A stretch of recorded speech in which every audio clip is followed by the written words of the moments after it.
So you've been following everything. You've been compliant. New symptom you said you have is stomach issues, stomach cramps, and nausea. That's new. You never had nausea before. Um, it sort of started in January when I had diarrhea really bad.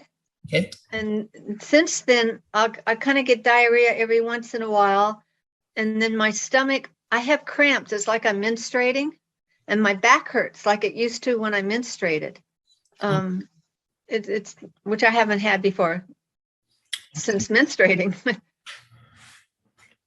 Okay, let's come back to that. I'm not exactly sure what to do with that yet. I recently started experiencing eye floaters. That's totally new. Well, I had a couple of days but I have had eye floaters in the past. I have, but the last few days, not today, not yesterday, but the 2 days before that, I think it's when it was, I had really quite a few things going on in my eyes. But you know what? I think maybe I was on the computer too long. Maybe that did it. So, eye floaters could be caused if the back of the brain gets really tired, the occipital gets fatigued, you can get some occipital. Or you can also get it if the collagen. Well, basically what happens, you always have these collagen compounds in your eye, except what happens is your brain tunes them out. And when your brain gets tired, it can't tune them out anymore. So then you see them more. So if you're on the computer for a long period of time, that might just be it. If it's not, and you want to do something, what's really promising is a study that was published where they showed pineapple extract, pineapple bromelain can help dissolve the collagen in there. So yeah, I think you already taken it. I'll look at your list. But no, you know what? That was one of my questions. The only supplements I'm doing now are those that you gave me, those 3 plus a vitamin D, I know. vitamin A. And I will explain. And I know I know that. But there's also a list of supplements you made where I'm like, hey, Catherine, if you can't. But I'm not taking those. Okay. The only supplements I'm taking now are yours. Those 4. Okay, I'll go over those. Yes. I do have a plan for you. I have a new plan. I read through your emails. I have a new strategy. I'm not missing that part of it. You're going to add some supplements into your protocol. All right. So stomach cramps, GI. I'm not really sure what those completely are yet. Taking the 4 subs. So you put taking 4 subs. Anything else you want to add? Answer the questions. But okay. So when I was going through your emails for the past couple months, February through April, what I was starting to see is you're starting to. You're always in ketosis. Seems like you figured that out. You had some good days, anywhere between 6. You're having initially February, it seemed like better sleep, right? You were getting 6 hours, 4 That's right. 6 hours, 8 hours. I think even once you said you got 10 hours of sleep. I think, yeah. Right. And then as we get closer to, then you're going down to like 4 or 5 hours of sleep. And then back up to 6, 5, sometimes 8 hours. Your sleep is good. This recently, you're down to 4 hours, 2 hours. You had some bad nights this month. It's not good. Like last night, I got 3 hours. Maybe it's not. I'm doing like 2 hours. Wake up, stay up. Maybe another 2, 3 hours. It's not like it was. It was going good, and then it seems to be tanking now. Okay, so we'll have to get into that. And your dizziness has also gotten worse recently. It was doing better. It's hard to tell. It's so hard to tell because it's always there. And then I'm tired, and then it seems to exacerbate it, when I'm tired and I'm not feeling good. I mean, I'm usually not feeling good, but I feel like I'm feeling worse than I have. How are you in relation to September last year? Well, there's when we first worked together before you came in, how are you there? Right now, about the same, I'd say. But then there's that chunk of time where I was doing better, and as you say, up and down, right?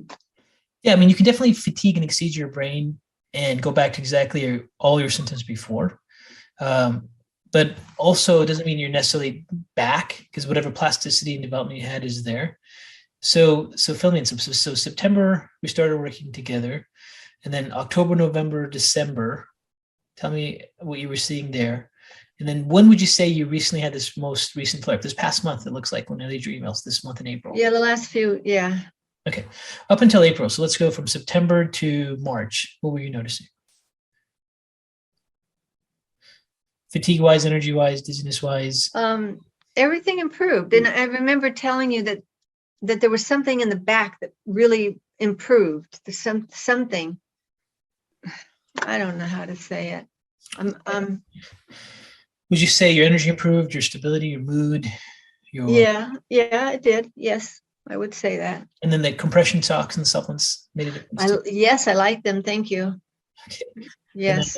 And then did you notice the supplements help you with anything when you? I think they did. I was feeling, there was a period of time where I was feeling good. And I remember saying that when I emailed you, that I thought the supplements were doing a good job of remediating symptoms. Right. So when I was looking through your progress with the email updates, thank you for keeping those coming. They really do help. I was seeing like a slow improvement, and then when I looked at this month, went down. That's right. So when we see a timeline like that, we got to figure out like what do you think could have contributed to that? Do you know anything? Like do you have any emotional upset? Emotional upset. Stress. Stress. Okay. I'm trying. No, you're doing a good job. No, I know, but I'm trying to get the stress out of my life, and it just seems to keep. It's hard without support, is what it is. But there's a couple of things that's really important for you to understand.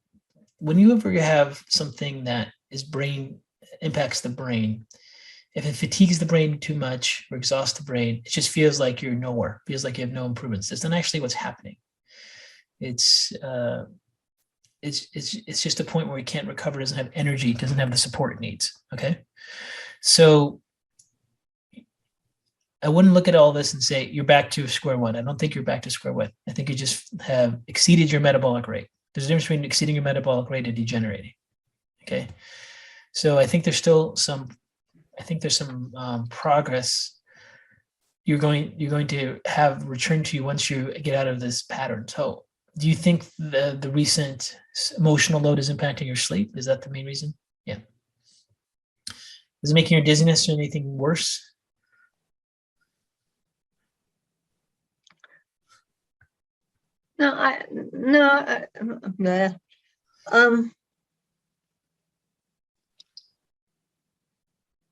Maybe. Yeah, maybe. Is there any possibility of getting out of it anytime soon, or it's just? I'm trying. You're trying, yeah. I'm trying. I understand. Yeah. Okay. You can only do the best you can. So let's talk about what the options are also. So Catherine, there's different ways to practice. So one way of practicing is like you throw everything at a person all at once and you kind of see what happens. And with someone who's extremely sensitive, multiple things on, we don't want to do that. And I was just looking at your initial intake. You were taking 46 supplements when I saw you. So that was a lot. 51. 51? Okay, sorry, 51. Okay, so 51 supplements, which I didn't know you could do. And it was like, okay, this is too much. And I know you were in a bad spot. You're just trying to take anything you can to help you. All right. And then my focus was let's get you in ketosis. Let's get your blood sugar stable that way. Let's try to cut down neuroinflammation. Let's make sure we don't have movements or motion and things making you dizzy. Let's try to get you some solid sleep, because I didn't see a way out of this for you until you got some sleep. And if you can't get sleep, then you can't get your immune system healthy. You can't get your immune system healthy. You can't calm down the viral inflammatory response. So then we got this period of, I would say a good maybe even 3 to 4 months of you starting to get at least 5 hours, maybe even 6 hours, maybe 6, 7 hours, but that's the average of 6 hours sleep, which is good. That's what you need for your immune system. And then we start to see your natural killer cells and your immune function start to improve. We're like, okay, Catherine's on her way. And that was the first approach. Now, underlying all this, you have autoimmunity, and you have those TPO antibodies, and they can also cross-track with the cerebellum. We didn't do a deeper autoimmune dive because I just saw you in a acute crisis situation where you had to stop being dizzy and you had to try to get some sleep. Does that make sense? I didn't want to put together like another cocktail of 51 supplements for your immune system. And part of that also is I think it would have also, first of all, wouldn't be effective. And I think each each practitioner has only so much limited trust time with the patient. The more you are ineffective, the less trust you get, and then you less chance you can't follow through. Does that make sense? We can go aggressively more with your autoimmunity for lab testing wise and nutrition wise, and that's what I want to have a discussion with you at this point too. So the key thing for me is we got to make sure you can sleep. But part of the reason you can't sleep is, I think, because you have your vestibular system making you feel like you're falling all the time. As long as you have dizziness and sensations of movement, then you're going to have some problems. Or even sitting here talking to you, I can see your head spinning like you're moving. This means you're unstable.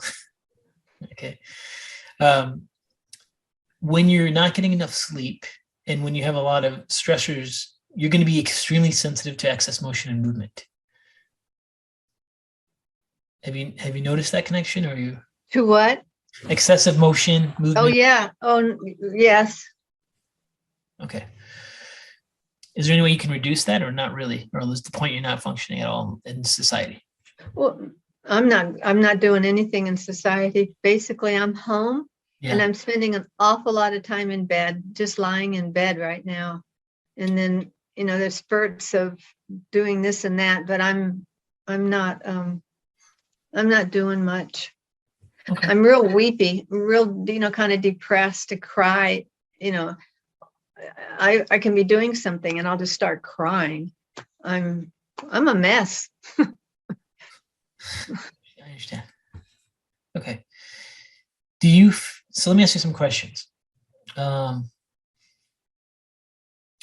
Do you feel the ketogenic diet, you're doing the ketogenic diet with the autoimmune paleo diet, so you're already dealing some parts of the autoimmunity with those dietary triggers, but do you feel the ketogenic diet is something that's helping you?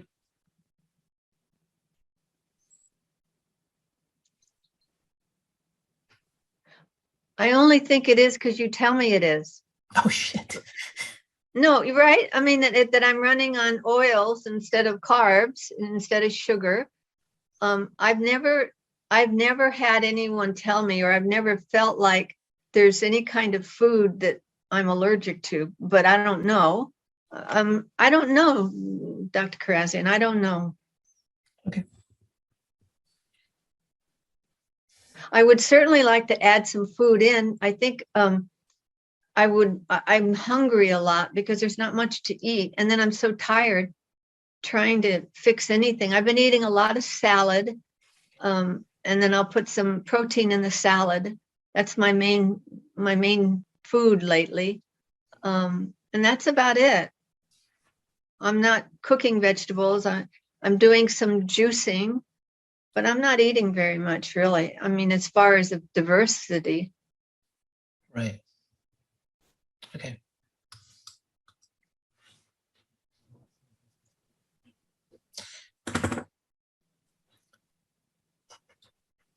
Do you want to, how do you feel right now? Do you feel like you want to try new things dietary wise, or you want to stick with your diet? No, I'd like to try something new. Okay.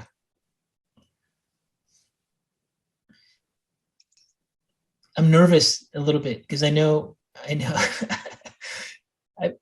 I'm afraid, well, a ketogenic diet, being ketosis, has an anti-inflammatory effect for the brain. And we can test you for foods if you want to.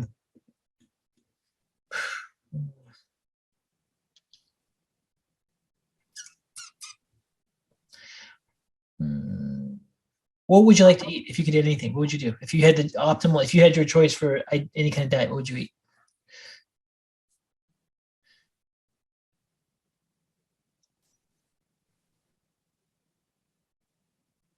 I would like to eat some, I don't know anymore, gluten-free, like tortillas to make a taco out of, and some more carbs, I think, something more. So you want to get this? Okay.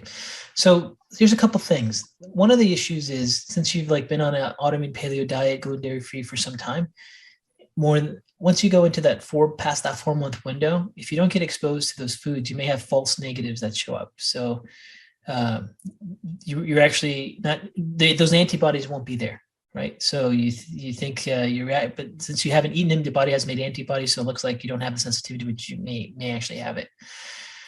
So the only way, when we look at your diet and see what's going on, the only way we really do it is just go, hey, if you want to add more carbs and do things and get out of ketosis and diversify your diet, let's have you do that for some time. And then we can be more specific to looking at food sensitivities and food reactions for you, if you want to head that with your diet more. The only concern is, since you're like in a situation where you just had a recent emotional trigger with your life, and that's making it an impact your sleep and your autoimmunity, it may not be exactly the best time to do it, because we don't want to add any more fuel to the fire, or may not interpret it unless you feel like you're okay with it. It's really your call. So my thinking is, I don't feel like I need to get out of the ketogenic diet altogether, but I'm in ketogenic and paleo, which paleo, yeah. Which is more restrictive, right, than just ketogenic. Mm-hmm. Am I right about that? Yes. So can I stay in the ketogenic diet and add some more food? Yeah. And I would like to, I've never done a food allergy test. I would like to do that, however that would work. Yeah, so that's what I was trying to say. If you do the food allergy test right now, you might get a lot of false readings because you have the foods exposed. So the food allergy test you can always do, but you have to do it once you actually add some more foods into your diet. You have to give it a good 6 to 8 weeks. Okay. And that would mean that would I eat like nightshades? Sorry, not 6 to 8 weeks, 2 to 4 weeks. So within 2 weeks, the antibodies start to go up. Now so does that mean that I would eat things like nightshades that I never ate before, really? Except for tomatoes. I love spaghetti sauce. And then my goat lady just called me 2 days ago. The goat milk's back. I love the goat milk. Do I get into all of that, or? Yeah, just go ahead and eat. And then I eat very clean when I'm not on, you know what I'm saying? You understand, like, the initial part of your care was waiting, 4 weeks to wait to get your lab test back. It was like, you got to get some sleep and you got to stop this dizziness and you got to get your brain inflammation down right now. You had such severe fatigue just during the examination in the office. And it was more like, okay, we're in crisis care. And there's like different phases of your care. And from your initial report, phase 1 is to really just, see if we can do with the acute phase and getting you to sleep. Initial goal is to put Catherine in state of ketosis, bring down her inflammation, and get you to sleep. And then from there, see if your immune function starts to go up, which it does, and then focus on the autoimmunity more. So how long? Well, here's the thing. Do you want to do all this stuff when you recover a little bit more, or do you want to just do this stuff now? Because, for example, if you added nightshades, and let's say you're reactive to nightshades, and it's at the same time where you're having an emotional trigger happening, how do we know which is which? I don't think the emotional triggers are going to go away. It's not. Okay. Not anytime soon. And part of it is it's not going to go away till I start feeling better. Yeah. Okay, you want to try ketosis? So this would be an option. You go into a ketogenic diet, but you're not on the autoimmune paleo. So you can have nuts, you can have nightshades, you can have vegetables, the things, lectins that you weren't having. And then after, let's say, 2 to 3 weeks, you can, antibodies typically go up. You've never had any issues with your antibody counts. I don't think we have any problem with that. So we can see if you're starting to show reaction to those foods. And then you can do like a food panel to determine what kind of food reactions you have. Okay. So maybe because what's happening is the stage of getting you in this is so long and so aggressive, and we're not getting some change, and actually seeing depression happen with you. We got to see if we can play with that a little bit. So let's do that. If that sounds good to you, just do ketogenic, but avoid the autoimmune paleo restrictions. Okay. You have to stay on. You have to stay off gluten for sure. All right. I don't eat gluten. Okay. Dairy is also questionable But And what's the only dairy I eat is the goat's milk that's just raw and fresh. okay? We'll try it and see how you do. Okay. So And can I have butter every once in a while? A yeah, little butter? yeah, of course. You could have had Okay. butter before.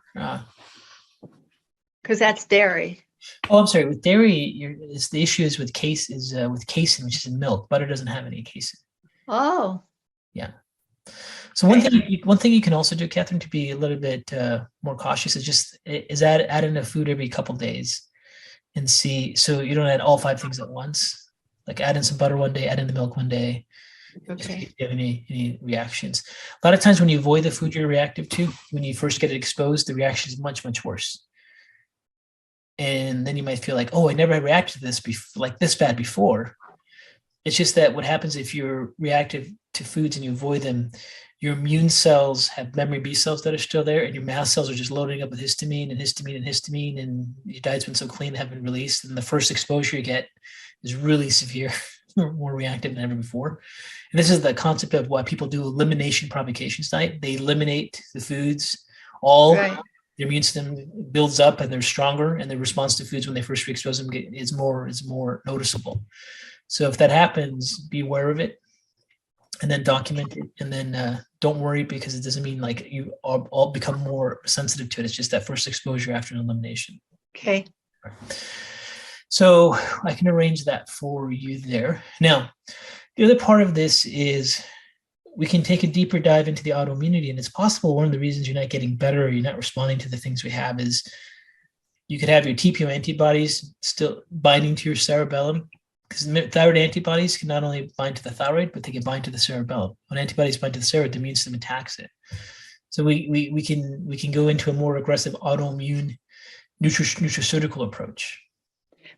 And how about the virus? It seems the viral load, if that were gone, it would be interesting to see what's left. You know what I'm saying? Yeah, that's the interesting thing is like your Epstein-Barr virus panel shows a chronic infection, and then when you do the PCR test, the confirmation test is negative. That's your past lab history. But the ultimate thing with viruses is always sleep.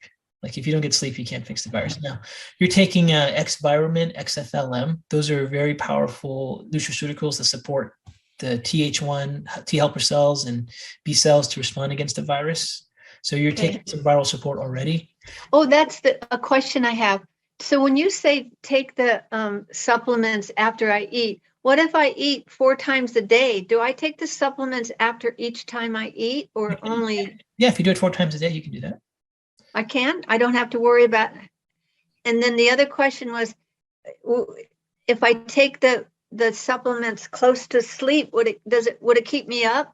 Is that a good idea to take them? The only one that would, of the ones you're taking, you have X-Viromin, XFLM, and then you have Adrenostem. Adrenostem can keep you up. What's the other one? D or what is it? Let me look it up. Vitamin A. Vitamin A, yeah. So yeah, the only one that could possibly keep you up would be the adrenal stem supplement of your existing supplements, because it has a licorice root extract in there. Okay. So you don't want to take that past noon. Oh, I've been drinking licorice tea before I go to bed. Not every night, but. Why? Because I like it. As in sort of like you read something or you just like, Catherine, is it deglycerized licorice or regular licorice? I'm sorry? Is it deglycerized licorice or regular licorice? It's tea. I'm not sure. It's in a tea bag.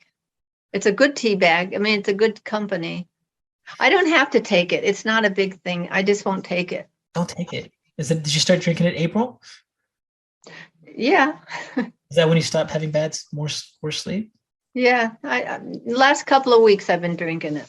Okay. Well, the last couple of weeks is when you have the worst sleep. Right?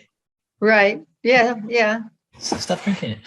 Okay. The 423, 424, 25. Yeah. Okay. So stop the licorice tea at night. You can drink it during the day. If you like the taste of it and you enjoy the licorice tea, just have it in the morning, have it in the afternoon. Just don't do it at nighttime. And I'll stop taking started taking the subs at night, but I'll stop doing that too. The one that has licorice in it. Yeah, yeah, don't do that at night. That's this morning and noontime. Okay. Okay, so what we're gonna do is I'd like to let me ask you a question. There's two ways to how there's a bunch of things we can test when we dig into autoimmunity more. We can check for chemical reactivity, we can check for leaky gut, we can check for leaky blood-brain barrier.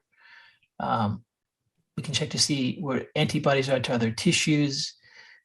And part of it is it's nice to have all that information, but it's also expensive, right? So how much would it cost to do all of it? Maybe like $1,500. 1,500? Yeah. Because like one panel is 300, one panel is 400. Let's do it.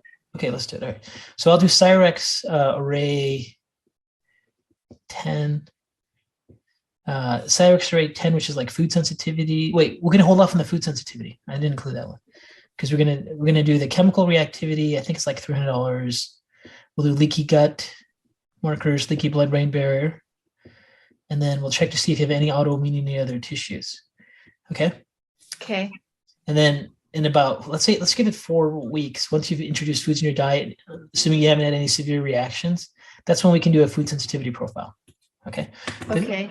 The sensitivity profile may be another $400 something. Okay. On that range. Okay. Then we can start to dissect your autoimmunity a little bit more. And then as far as supplements that I think we should add in some supplements from an autoimmune perspective. And I made a list for you, and I can email it to you. But some of the stuff you have already had, and when I asked you in the past, like, hey, tell me some supplements you feel like you have to take because you feel like they're really helping you, and we went from 51 down to a few supplements. One of them was trisomal glutathione. Do you remember that? You're right, and I'm not doing any glutathione now. Yeah. So I'd like to have you go back on that. Okay. And the vitamin D. Okay. Okay. And I want you to take just something that's called Enterovite. It's short chain fatty acids. And okay. Fatty acids modulate the gut, and they also modulate brain inflammation.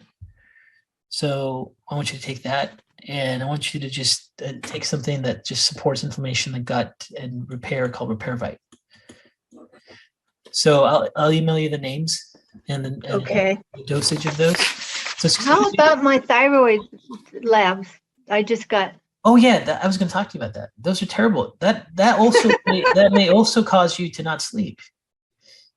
And you know what could have happened, and it was I shouldn't have done it, and I did, is to change my routine of taking them, my nightstand where they were, and this and that. And I think that is a huge possibility that I took 2 the day before, and even the day I had the lab, I could have. So I'm thinking that we should do it over again. Okay. Yeah. Your thyroid panel was like TSH was less than 0.005. And your T3 was off the charts, and your T4 was off the charts, and it looked like you're over medicating. And more than likely, you probably took it. Probably did. Too, yeah. But you want to recheck that? Okay. So shouldn't I? Do you think I should? Yeah, you should, because if that's really your pattern, you're in trouble. Okay. That would explain why you're not sleeping also. Okay. So I had a few questions. I can't read them.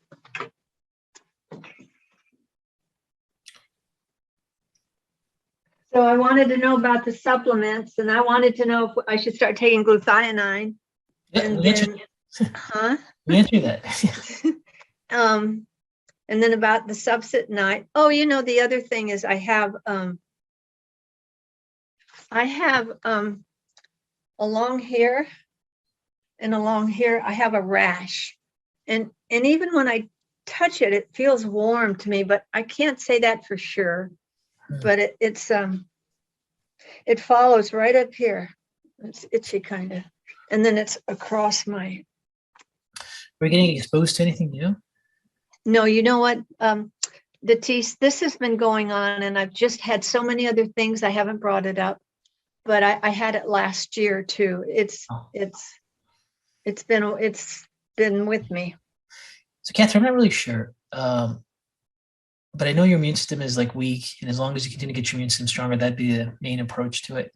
I mean, from a dermatology perspective, they'd probably just put you on cortisone cream. Or, okay. I mean, have you gone to a dermatologist for that last year? I'm sorry? Did you go to a dermatologist for? No, I've never had anybody look at it. I've just ignored it. No, I'm not sure what that is. Okay, well, let's don't worry about it. Okay. Any other questions? No, I think that's it. Okay. Are you losing hope? No, I'm excited now. I'm excited to be doing something new. No, this is good timing. I was getting kind of losing hope. Yeah. So just so you know, like with everything going through a chronic case, like you always work through it. You see how a person responds, doesn't respond. The biggest thing you have to also hang on to, because sometimes you need to know that there's some victories here. You're sleeping pretty good, except the past 2-3 weeks. But for the past 3-4 months, you've been sleeping pretty good, and that's a big deal. And that's a big part of your immune system, and that's a big part of your recovery. I think if you stop drinking licorice tea right at nighttime, and as some of the intensity of the emotional stuff maybe you can deal with without being such a shock to the system over time, hopefully that can help you with sleep too, right? Okay. But so that's really good. Your leg pain is gone, right? With the socks. Oh, yeah, I don't have any pain. That's good. Okay, good. So those are good. Well, we haven't tackled the autoimmunity really aggressively yet, but also there's nothing to do for autoimmunity until you sleep. So even if we would have jumped on to the autoimmunity in the very beginning, like their sleep is like someone doesn't sleep, they cannot get well. It's just the ultimate deal breaker.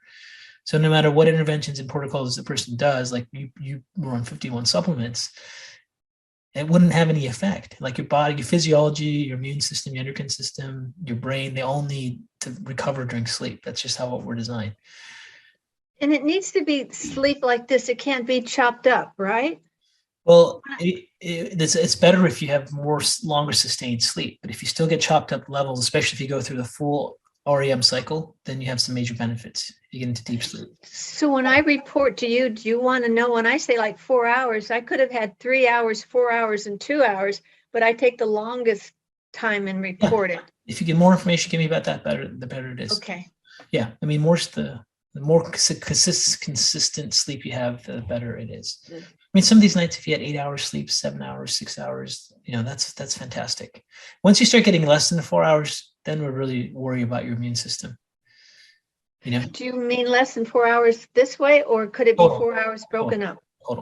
Total 4 hours. Okay. Yeah. Okay. Even 2-hour naps can have a huge impact on your physiology. If you're not even getting 4 hours, adding everything up, you're in trouble.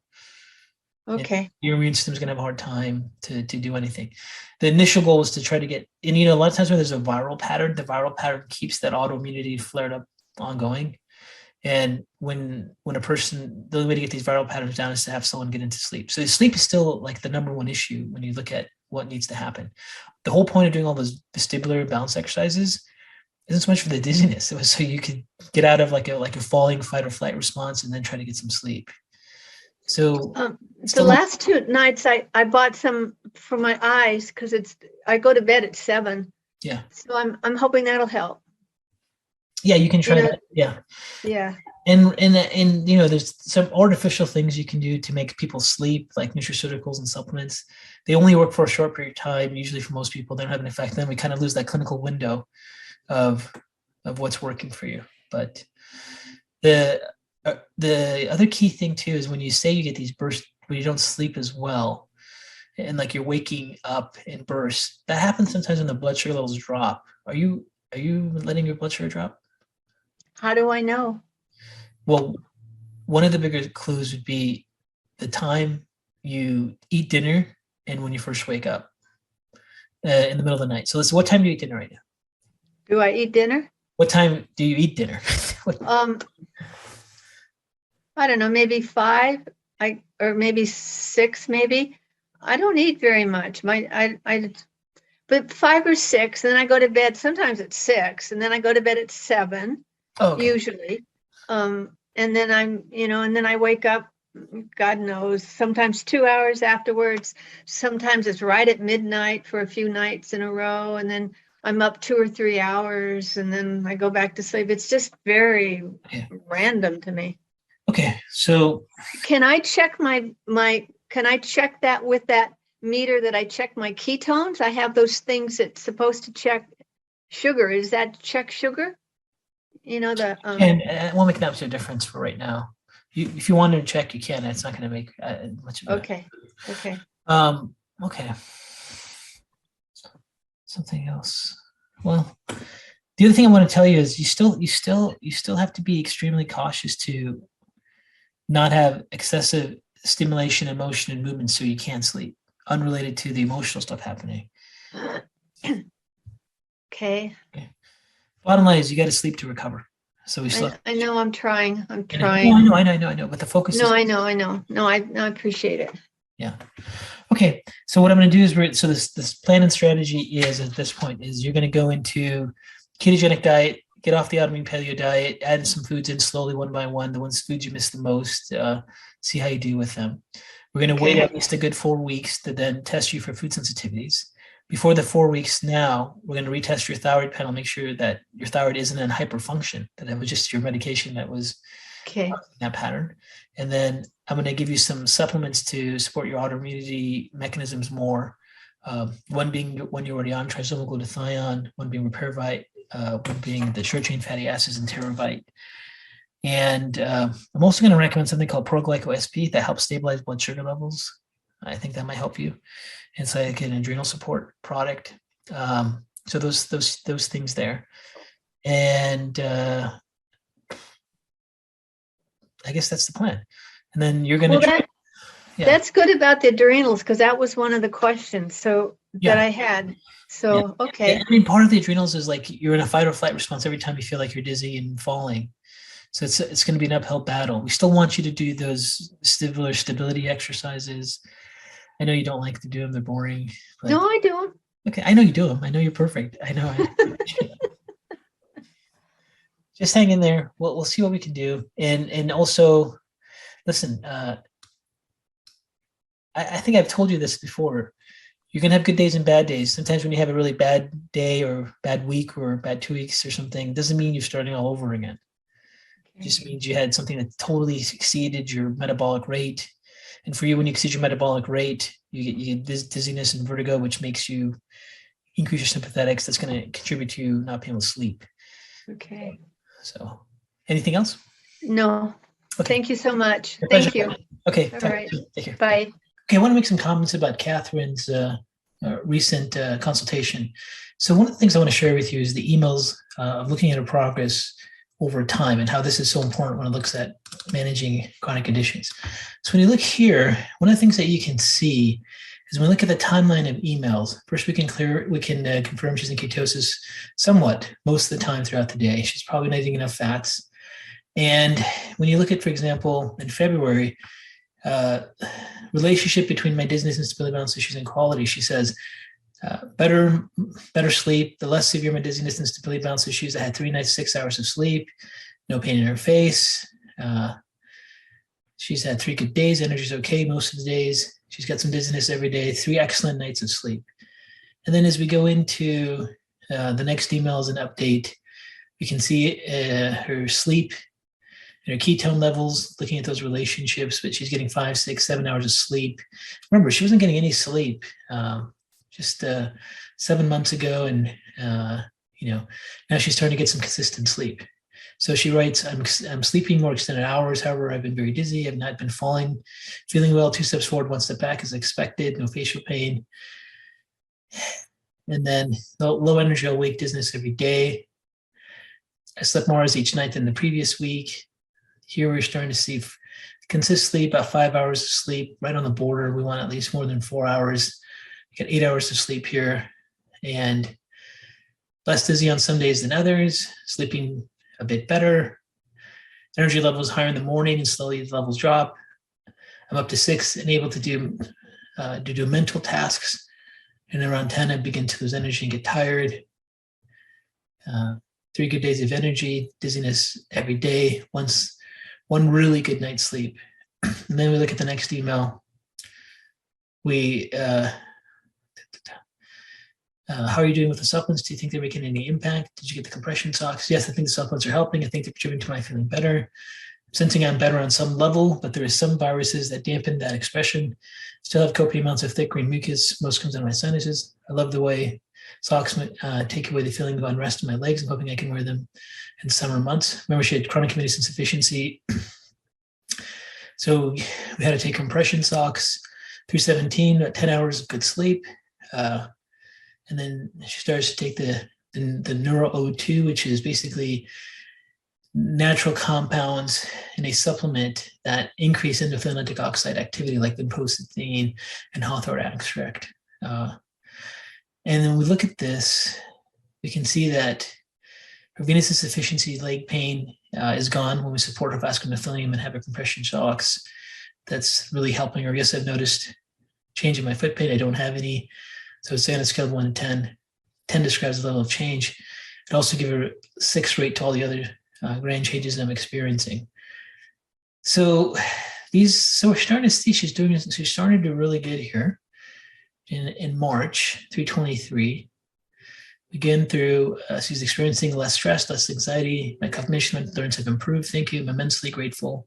Seeing some really nice change here. And 329, better quality of sleep, better sleep pattern, no facial pain, I have more energy throughout the day, resulting from better sleep, less mental pressure. And then we get to here, which was the follow-up. Down here, 414, a couple weeks ago, boom, sleep is starting to go down. Here we have like 1.4 hours of sleep, 1.3 hours of sleep, 2.9 hours of sleep. And this is where she starts to have some emotional things that start to happen that are really impacting her quality of sleep. And this is where it's so important to have a patient give you updates and timelines, because sometimes if you just see your patient right on a bad day, it feels like there's nothing to do. It feels hopeless. And then you just want to go like, what is all this for? And you don't want to do that. You have to, if you have patients send you updates of how things are doing and they can kind of document that, you can kind of follow through and then realize that there are some improvements in scales. Now, the prognosis is not good for Catherine, because I really had hoped she'd be out of this pathway, this pattern at this point. I'd hope this is going almost into the 7th month of treatment, that her neuroinflammation would have come down more than it has, that she would be able to stabilize her balance and not feel like she's falling all the time. And to some level, those things have improved to the point where she is able to finally get to sleep. And those are directly related to her vestibular system, even though she has dizziness, being more stable. She doesn't feel like she's falling all the time and moving. So she's got a little more stability there. But that vestibular system is severely, severely damaged. And we know there's been injury to the vestibular nerve. We know there's been injury to bulbar area in the brainstem from a physical examination. We know she has microvascular disease on her MRI. And we know that she has really high TPO antibodies. Those can cross-react with the cerebellum. We've got to see if she also has neurological autoantibodies. I would suspect that she probably has those as well. And she may not be able to recover. So we have to see where we are. Now you can see from the history, she's really in a state of depression. And so why did I deviate from the diet? Why didn't I just continue doing what we're doing? Why am I adding more foods in? Why didn't I add a lot of autoimmune supplements in right from the beginning?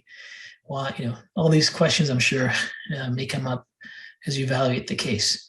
Well, first of all, I didn't add any supplements in because she was on 51 supplements when she first came in. She was taking everything.